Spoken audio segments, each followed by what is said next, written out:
आप लोग last video में हमने सीखा रिएक्ट जेएस को इंस्टॉल कैसे करेंगे। रिएक्ट जेएस फोल्डर स्ट्रक्चर के बारे में डिटेल में समझा हमने। What is the use of different folders like node modules, public, source, index.html file and index.js file and package.jsn file. इन सब चीज़ों को हमने डिटेल में समझा लास्ट वीडियो में। अब इस वीडियो में हम जो समझने वाले हैं रिएक्ट कंपोनेंट। पहले तो हम रिएक्ट कंपोनेंट क्रिएट करेंगे, देन डिफाइन करेंगे व्हाट इज रिएक्ट कंपोनेंट। ठीक है, तो चलिए स्टार्ट करते हैं। There are two ways of writing component. Component बनाने से पहले समझ लेते हैं कि कंपोनेंट कितने तरह के होते हैं या कितने तरीके से लिखे जा सकते हैं। पहला फंक्शन कंपोनेंट, दूसरा है क्लास कंपोनेंट। फंक्शन कंपोनेंट में क्या होता है, हम जावास्क्रिप्ट फंक्शन बनाते हैं और क्लास कंपोनेंट में हम जावास्क्रिप्ट क्लास बनाते हैं। ये डिफरेंस है। अब फंक्शन कंपोनेंट बनाएंगे कैसे हम, इसके 3 इजी स्टेप्स हैं। पहले तो आपको क्या करना है, इंपोर्ट करना है रिएक्ट को। अब जैसा कि फंक्शन कंपोनेंट है तो हम एक फंक्शन बनाएंगे, वो क्या रिटर्न करेगा, JSX रिटर्न करेगा। JSX के बारे में हम ये भी समझ लेते हैं कि HTML जो हम रिएक्ट JS में लिखते हैं इज ए JSX। ठीक है। अब तीसरा क्या है, एक्सपोर्ट करना है। जो भी हम कंपोनेंट बनाएंगे उसको हम एक्सपोर्ट करेंगे ताकि हम इंपोर्ट करके उसको यूज़ कर सके। चलिए इसको प्रैक्टिकली बनाते हैं हम। ठीक है, लास्ट वीडियो में हमने ये बनाया था ऐप। ये ब्राउज़र है हमारा, इसको रिफ्रेश करके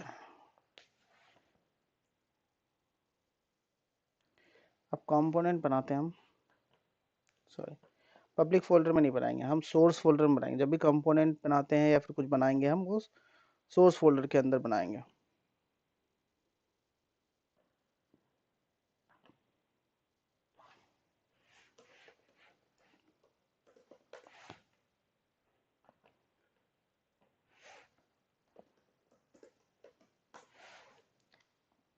ये ज़रूरी नहीं है कि आप कंपोनेंट फोल्डर बनाइए और उसके अंदर ही फाइल बनाइए, लेकिन ये सही तरीका है। तरीका यही है कंपोनेंट बनाने का, ताकि आप मैनेज कर सके बाद में इसको अच्छी तरह से। ठीक है, header.js एक जावास्क्रिप्ट फाइल हमने बनाई है। अब हम क्या करेंगे, फंक्शन कंपोनेंट बनाएंगे। उसके लिए क्या करना है, रिएक्ट इंपोर्ट करना। सबसे पहले import react from react.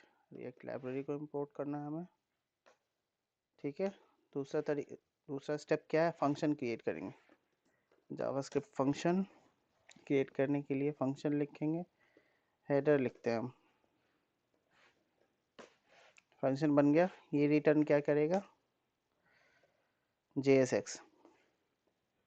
JSX के बारे में मैंने क्या बताया था कि इसको बस हम ये समझ सकते हैं कि जावास्क्रिप्ट में जो हम HTML लिखते हैं वो JSX है।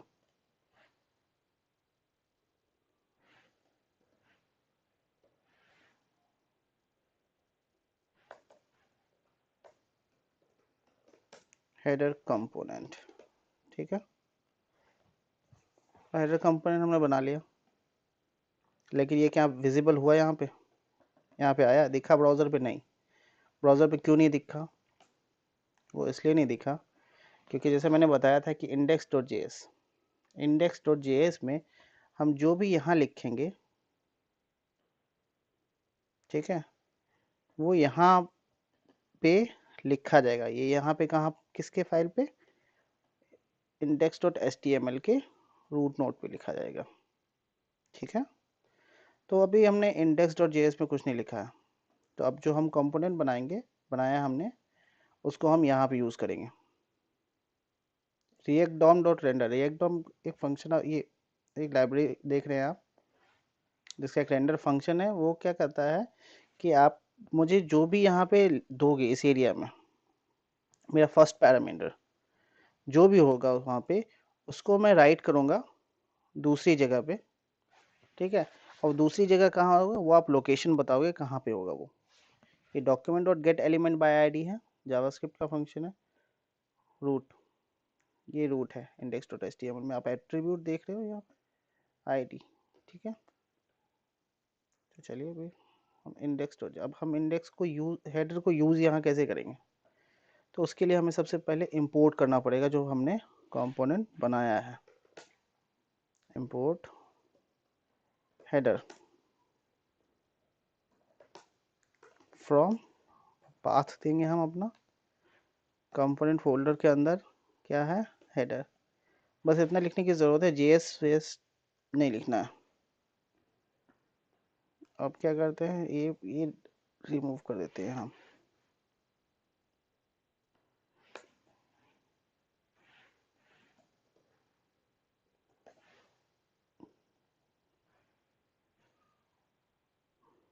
Component header does not contain a default export, ठीक है, एक्सपोर्ट नहीं, डिफ़ॉल्ट, हमने तीसरा स्टेप फॉलो नहीं किया।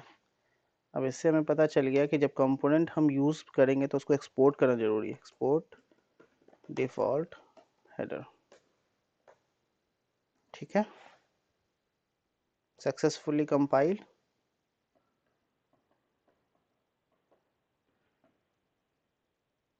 ब्राउज़र पे आके देखते हैं। हेडर कंपोनेंट ये रेंडर हो गया, हमने अपना फंक्शन कंपोनेंट बना लिया, जिसके लिए मैंने फोल्डर स्ट्रक्चर बनाया, एक सोर्स के अंदर कंपोनेंट, कंपोनेंट के अंदर हेडर डॉट जेएस।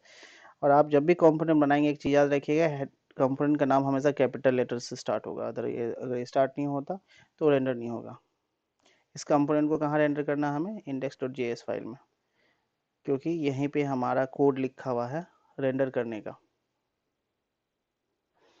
ठीक है। फंक्शन कंपोनेंट हमने बना लिया है, अब आगे चलते हैं, क्लास कंपोनेंट बनाते हैं। क्लास कंपोनेंट बनाने के लिए भी हमारे पास आसान तरीका है, रिएक्ट इंपोर्ट करना तो ज़रूरी है ही है। Create a class with extend react dot component, JavaScript class हम बनाएंगे जो एक्सटेंड करेगा रिएक्ट कंपोनेंट को, ठीक है। ये हमारा क्लास बना है, इस तरह से क्लास बनाएंगे हम, ठीक है। Create a function render which return JSX, ठीक है। एक रेंडर फंक्शन है जो रिएक्ट कंपोनेंट से हमें मिलता है, वहाँ से एक्सटेंड कर रहे हैं हम, जो रिटर्न करता है JSX, ठीक है।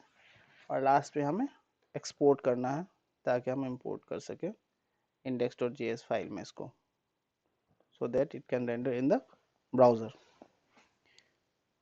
चलिए अब इसको भी प्रैक्टिकली हम बनाते हैं। तो कंपोनेंट फोल्डर के अंदर ही हम फाइल बनाएंगे, एक बना लेते हैं हेडर क्लास डॉट जेएस, चलिए इसका नाम ऐसे रख लेते हैं हम, हेडर क्लास। पहला है इंपोर्ट रिएक्ट फ्रॉम रिएक्ट, दूसरा क्लास हेडर क्लास जो एक्सटेंड करेगा रिएक्ट कंपोनेंट को,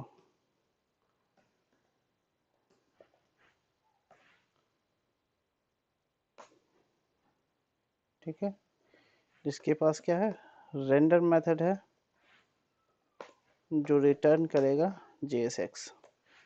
अब JSX क्या है, HTML ही है, I am from class component, ठीक है। अब लास्ट क्या है हमारा, एक्सपोर्ट करना है, डिफ़ॉल्ट करना है हेडर क्लास। पहला स्टेप इंपोर्ट, दूसरा स्टेप क्लास क्रिएट करना है हमें जो रिएक्ट कंपोनेंट एक्सटेंड करेगा, उसके अंदर रेंडर फंक्शन है जो हमें मिलता है कंपोनेंट लाइब्रेरी के अंदर से, और फिर हम क्या करेंगे, एक्सपोर्ट करेंगे उसको ताकि हम यूज़ कर सकें। अब आप सोचो कि हमें यहाँ पे कैसे आएगा, ये हमारे लिए एक कंपोनेंट आ रहा है हमारे पास हेडर कंपोनेंट जो कि फंक्शन कंपोनेंट है, इसको भी यहाँ पे लाना पड़ेगा, इंपोर्ट हेडर क्लास फ्रॉम कहाँ पे है लोकेशन उसकी, कंपोनेंट फोल्डर के अंदर है, और ये हेडर क्लास है।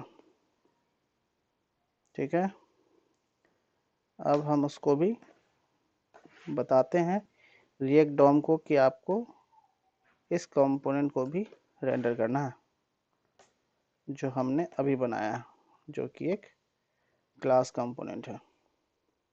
अब ये फेल हो गया कंपाइल होने से। ठीक है, अब ये देखना हमें फेल क्यों हो गया। Adjacent JSX element must be wrapped in closing tag, did you want to use JSX fragment. ठीक है, अब इस रिएक्ट डॉम के अंदर हमने एक दो से ज़्यादा एलिमेंट यूज़ किए हैं, हेडर और हेडर क्लास। ठीक है, अब ये बता रहा है रिएक्ट हमें कि भाई इसको रैप करो किसी चीज़ के अंदर। एक तो आप रिएक्ट डॉट फ्रेगमेंट यूज़ कर सकते हैं। ठीक है,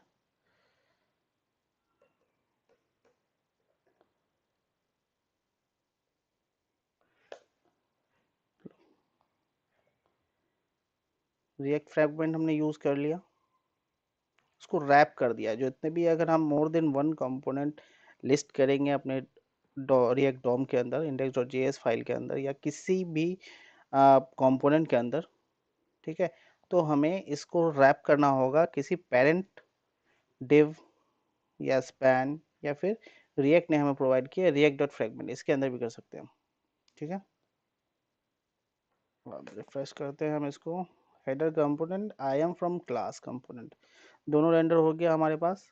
हमने क्लास कंपोनेंट भी बनाया, हमने फंक्शन कंपोनेंट भी बनाया। जैसा मैं अभी बता रहा था आपको, जैसे एक से दो एलिमेंट, अब रिटर्न के अंदर एक से दो एलिमेंट हम लिखेंगे। Suppose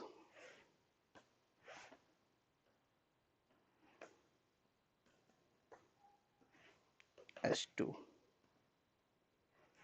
class component. ठीक है, अब ये भी सेम एरर दे रहा है हमें, जैसे expression must have one parent element. Parent पे हम यहाँ पे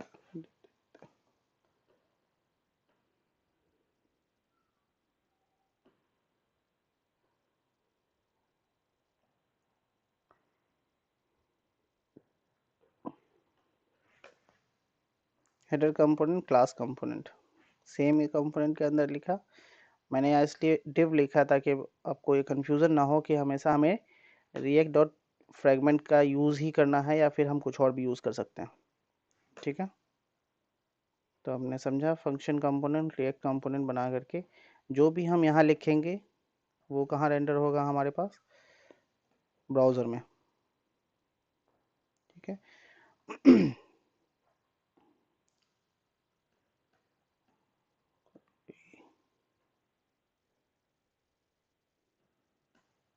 चलिए यहाँ पे हैं।